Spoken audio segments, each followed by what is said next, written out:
Hi, my name is Lander Joshua Azarcon, a computer engineering student from FEU Institute of Technology. This is my video project for the 4th summative assessment for engineering management. I hope you like the video. Now let's start with the discussion. How important is communicating a function of engineering management? Well, communication is essential to engineering management because it is the primal means of controlling and motivating your subordinates. It is essential for them to properly interpret and understand information and instructions that will guide them to finish an assigned task.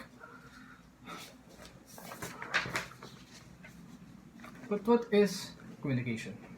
Communication is the act of transferring information from one place, person, or group to another.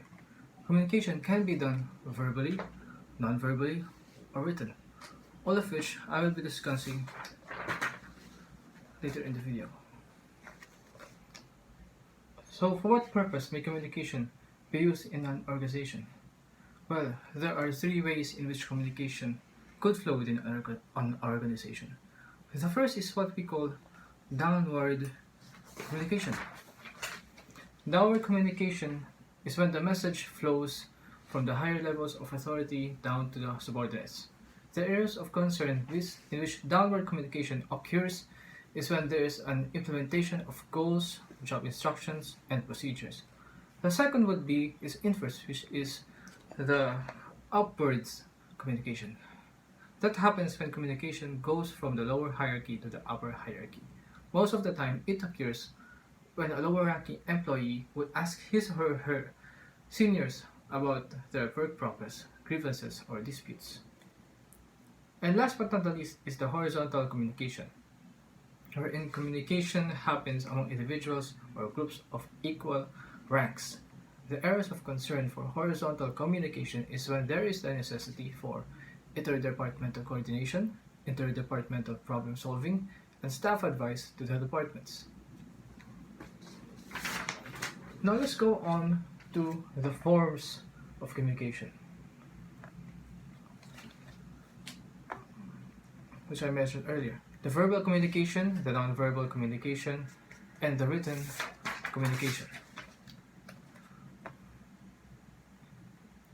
Verbal communication is the use of sounds and words to express yourself through the use of speech. When you talk to a person on the street or speaking in front of an audience, that is what you call verbal communication. The second would be the non-verbal communication. It does not use words or speeches to transmit information but uses gestures or mannerisms instead. And the third would be the written communication, which is the most common form of communication we are doing right now in this pandemic.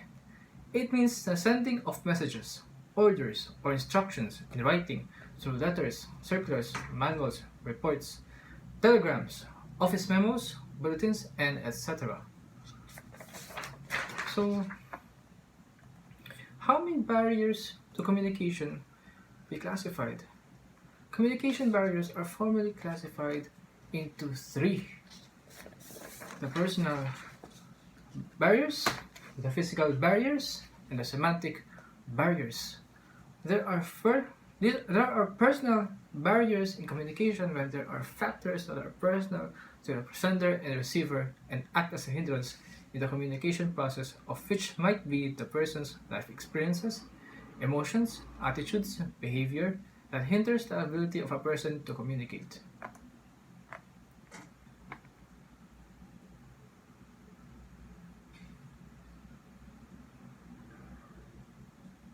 When physical barriers in communication occur, it is mostly due to the noise coming from environment, such as other people talking, echoes from the walls, sound from equipments, and so on.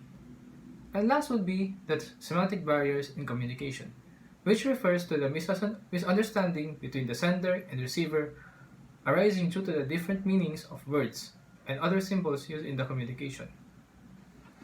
Emotions also have a significant effect in communication, such as attraction to the opposite sex. When that occurs, the males tend to become more creative in the communicating process in order to entice the females. Anger can also play a major role in communication, which can hinder the healing of wounds on a romantic relationship. So how would communication barriers be overcome? To eliminate communication barriers, you must first eliminate the difference in perception. Clarify what you mean to who you're talking to, especially when you're talking to a person of a different background. Use simple language. Doing so will eliminate confusion, which will result in clearer understanding of what you're trying to say. Eliminate or reduce noise levels. Go to a quiet place to talk. Be an active listener. Be on a balanced emotional state. Avoid information overload. Give constructive feedback. To overcome communication barriers in an organization, the organization must have a simpler organizational structure to avoid confusion of tasks. And the workers must have more flexibility in meeting the targets. And last but not least is to have proper media selection, which is very important today since the COVID-19 pandemic made it essential for online classes to use a proper media platform in the internet to work on. Now for the conclusion.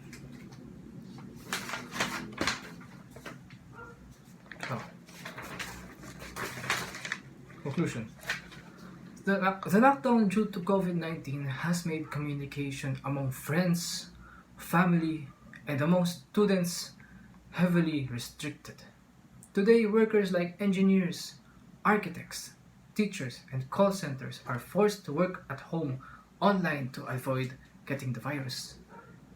There is a very high need for proper communication on their part, on the interpretation of instructions, on the exchanging of ideas, and so on.